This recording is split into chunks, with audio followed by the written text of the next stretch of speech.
الله فلا مضل له ومن يضلله فلا هادي له ونشهد أن لا إله إلا الله وحده لا شريك له ونشهد أن محمدا عبده ورسوله أما بعد فإن أصدق الحديث كتاب الله وأوثق العرى كلمة التقوى وخير البلاد ملة إبراهيم وخير السنن سنة محمد صلى الله عليه وسلم.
अगली जो है 1 तारीख को खैरवाला में अपने यहाँ का इलाके का जोड़ है, इज्तिमा है 1 तारीख को आने वाले जुमेरात को। तो सभी हजरात जो है, सभी भाई इरादा करें इंशाअल्लाह जो है जुमेरात को 1 तारीख को खैरवाला पहुँचना है और जो है वहाँ इज्तिमा में शरीक होना है और अल्लाह के रास्ते में निकलने का इरादा करें। एक हदीस है अल्लाह के रसूल सल्लल्लाहु अलैहि वसल्लम तिरमिज़ी की हदीस है कि थोड़ी देर अल्लाह के रास्ते में गुजार देना, थोड़ी देर अल्लाह के रास्ते में गुजार देना 70 साल नफल इबादत से बेहतर। एक रात फरमाया, एक और हदीस है, एक रात अल्लाह के रास्ते में गुजार देना 1000 रात जो है इबादत करने, 1000 दिन में रोजा रखने से बेहतर है। एक रात अल्लाह के रास्ते में इबादत ये जो है बड़ा हमारे लिए खुशकिस्मती है, बड़ा अच्छा मौका है। 1 तारीख को प्यारे वाला इज्तिमा है, सभी भाई इरादा करें कि इज्तिमा में शिरकत करनी है और अल्लाह के रास्ते में भी जाना है। अल्लाह ताला मुझे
الحمد لله الذي لا يرجى لكشف الشدائد إلا هو ولا يدعى لرفع المكائد إلا هو وما مراد العاشقين في الدارين إلا هو وما مطلوب الواصلين في القولين إلا هو المخلوق كلهم ضعفاء لا قوي إلا هو والناس كلهم فقراء لا غني إلا هو لا واجد ولا ماجد إلا هو لا حافظ ولا ناصر إلا هو غافل الذنب وقابل التوب شديد العقاب ذي الطول لا إله إلا هو ومن يملك السمع والأبصار إلا هو ومن يعلم الجهر والسر إلا هو موسى على الطور حين ناداه قال لا إله إلا هو يونس في بطن الحوت حين ناداه قال لا إله إلا هو يوسف في قعر البير حين ناداه قال لا إله إلا هو إبراهيم في نار الحريق حين ناداه قال لا إله إلا هو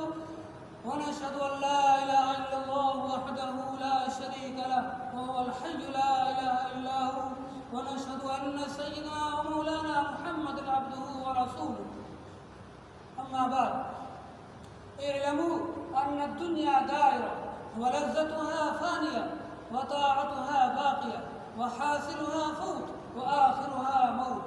إخواني بدن ضعيف وسفر طويل وزاد قليل وبحر عميق والنار حريق والصراط دقيق والميزان عديل والقيامة قريب والحاكم رب جليل والمنادي جبرائيل ويقول الجنة وعدي ويقول النار عهدي ويقول الكعبة زواري ويقول آدم صفي الله يوم القيامة يا رب نفسي ويقول نوح نجي الله يوم القيامة يا رب نفسي ويقول إبراهيم خليل الله يوم القيامة يا رب نفسي ويقول إسماعيل ذبيح الله يوم القيامة يا رب نفسي ويقول داود خليفة الله يوم القيامة يا رب نفسي ويقول سليمان صاحب المملكة يوم القيامة يا رب نفسي ويقول يوسف صديق الله يوم القيامة يا رب نفسي ويقول موسى كليم الله يوم القيامة يا رب نفسي يا رب نفسي. ويقول عيسى روح الله يوم القيامة يا رب نفسي يا رب نفسي. ويقول رسولنا ونبينا وهادينا وشفيعنا وسيدنا محمد صلى الله عليه وسلم يوم القيامة يا رب أمتي يا رب أمتي. ويقول الجليل الجبار جل جلاله وعم نواله حبيبي حبيبي يا عبادي لا خوف عليكم اليوم ولا أنتم تحزنون. بارك الله لنا ولكم في القرآن العظيم ونفعنا وإياكم بالآيات والذكر الحكيم إنه تعالى جواد كريم ملك بر رؤوف رحيم.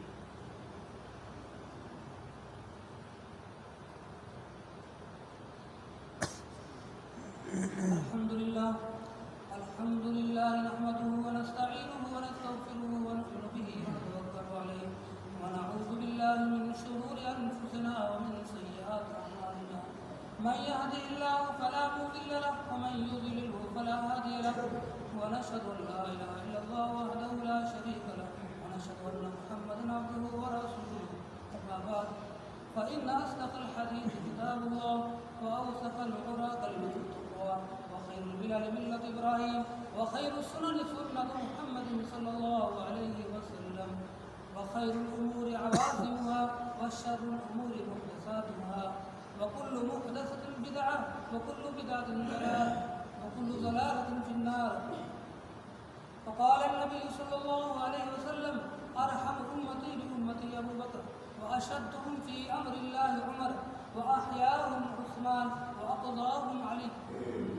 وسيدا شباب أهل الجنة الحسن والحسين وسيدة نساء أهل الجنة فاطمة وسيد الشهداء حمزة. اللهم اغفر للعباس وولده مغفرة ظاهرة وباطنة لا تغادر ذنبا. الله في أصحابي لا تتخذوه من بعدي غرضا. من أحبهم فبحبي أحبهم ومن أبغضهم فببغضي أبغضهم. وخير القرون قرني ثم الذين يلونهم ثم الذين يلونهم والسلطان ظل الله. من أكرمه أكرمه الله ومن أهانه أهانه الله. اللهم اغفر لنا ولإخواننا الذين سبقونا بالإيمان ولا تجعل في قلوبنا غلا للذين آمنوا ربنا إنك رؤوف رحيم. اللهم اغفر لي ولوالدي ولجميع المؤمنين والمؤمنات والمسلمين والمسلمات الأحياء منهم والأموات. أعوذ بالله من الشيطان